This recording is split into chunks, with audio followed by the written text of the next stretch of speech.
Viewers from the UK will know the weather has been particularly British this year.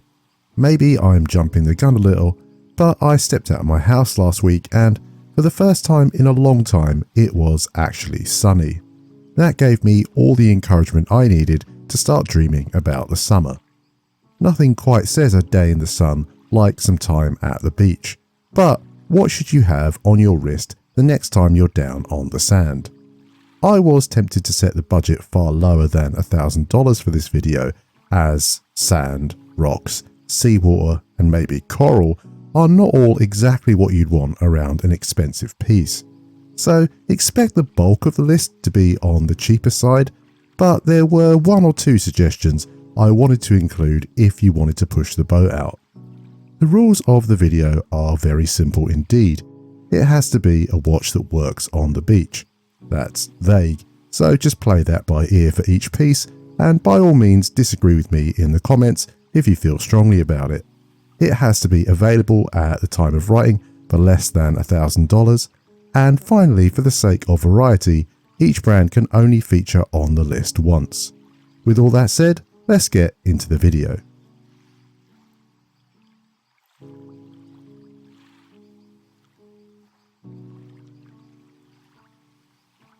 I'll be honest, given the day I'm writing this, what's going on politically, and the fact you'll be importing this from China, if you're in the US right now, there's no way I could hope to give you an accurate price.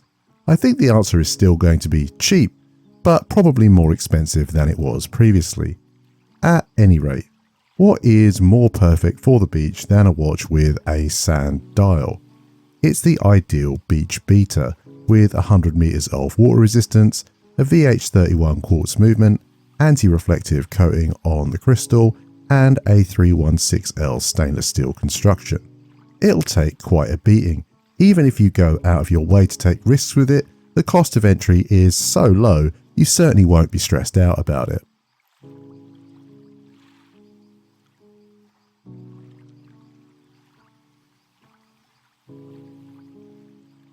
The Timex T80 has, for the last few years at least, been one of the only credible digital competitors for Casio, and I'm including it here as an inexpensive alternative. I'd advise looking for a rubber strap variant like the one I'm featuring. This avoids sand getting into the smaller components of a metal bracelet, but also happens to include the art variants of the T80, which can make for some jazzier beach looks to combine with an outrageous Hawaiian shirt if that's your thing. One thing to be wary of is that the model is only splash resistant, so definitely one for posing and time telling, but not swimming.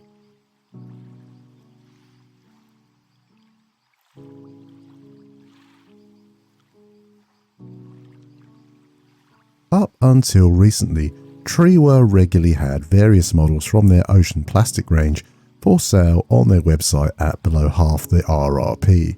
However, they have recently moved their operation to a larger venue, and I've not been aware of any sales since. Having said that, you can still pick up the ocean plastic range on eBay, new stock, for a fraction of the actual asking price. This is my personal beach watch. It's sturdy, vibrant, lightweight, has a neat textured dial, and if it does break, at least it doesn't break the bank. The one thing I would be wary of, and I'm not accusing Triwa of this to be clear, is ocean plastic itself. The name sort of implies that it's made from plastic that's been recovered from the ocean, but I've come to understand that actually a lot of brands source plastic that is destined for the ocean rather than retrieved. So just plastic then.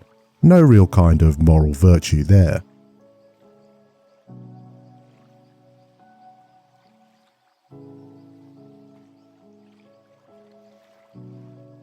The Timeteller OPP is, as the acronym suggests, made from other people's plastic.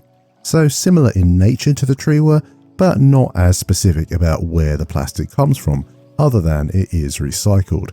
It's a simple, colourful and fun piece with a Miyota quartz movement, stainless steel bezel for reinforcement, and 100 meters of water resistance, made by a brand with a history for producing durable timepieces on a budget. There is also a model in partnership with the charity Sea Trees, who work to restore mangrove and kelp forests alongside coral reefs and seagrass patches. So a nice little way of giving something back to the coastline that you're enjoying.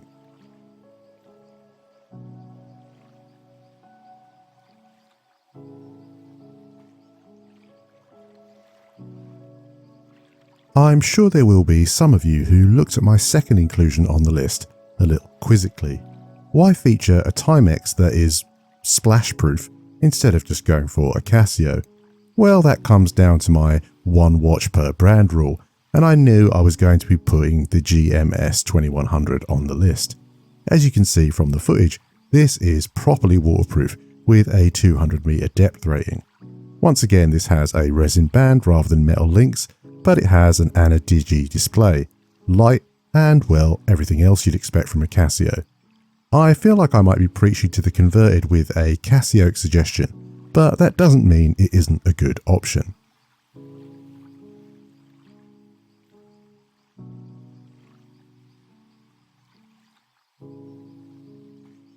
The gradient sandwich dial of this model is beautiful, adds a sense of depth, and in combination with the colour matched sapphire bezel gives the piece a really premium look to it.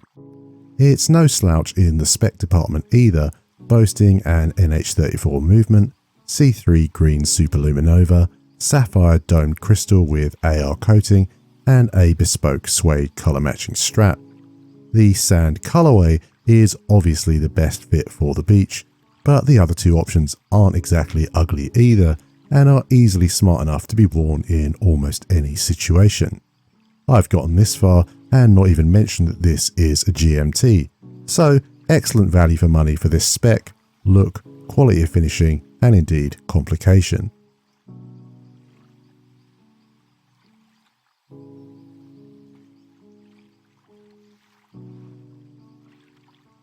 I've spoken a lot about this model recently, and I promise it won't feature on the channel again anytime soon, but my time with it was one of the things that initially inspired this video, so I feel it really needed to appear on the list. It's about as cheap as it gets for a Swiss-made sports watch, mitigating some of that inherent risk with taking a piece to the beach with its relative replaceability. Unlike almost every other PRX model, this also comes on a rubber strap rather than a metal bracelet, so there are even fewer surfaces that you could pick up knocks and scratches on. It's also far easier to clean if it gets covered in sand, as there are fewer nooks and crannies to worry about. Not only that, but it's bright, will stand out on wrist, and has a party piece when the sun goes down.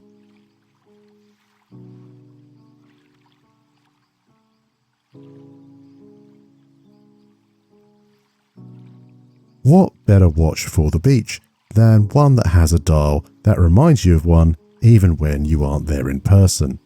The wavy gradient dial and colour matching dive bezel give this watch a unique look that can't help but bring a smile to your face. The beauty isn't skin deep either. This is a bit of a spec monster, with 200 meters of water resistance, anti-reflective sapphire crystal, BGW9 superluminova, and a high beat Miyota 9015 movement.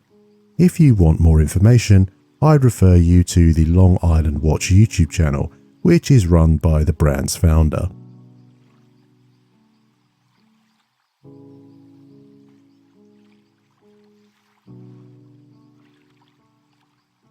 You'll have to bear with me on this one, as usually there is absolutely no way I would include a smartwatch on one of my lists. But in this case, I've tried to think about everything that people do at the beach, and not everyone goes to relax or sunbathe. I don't pretend to be an expert with smartwatches, frankly I'm not a fan of them, but a lot of them are simply hideous. The Garmin Fenix 8 for example is a very adept watch for tracking a swim or a beach workout, but it's just so ugly. I'm not saying I think the Apple Watch is good looking by comparison, just less ugly. Plus it holds its value better and has similarly useful functionality if your goal is being active at the beach.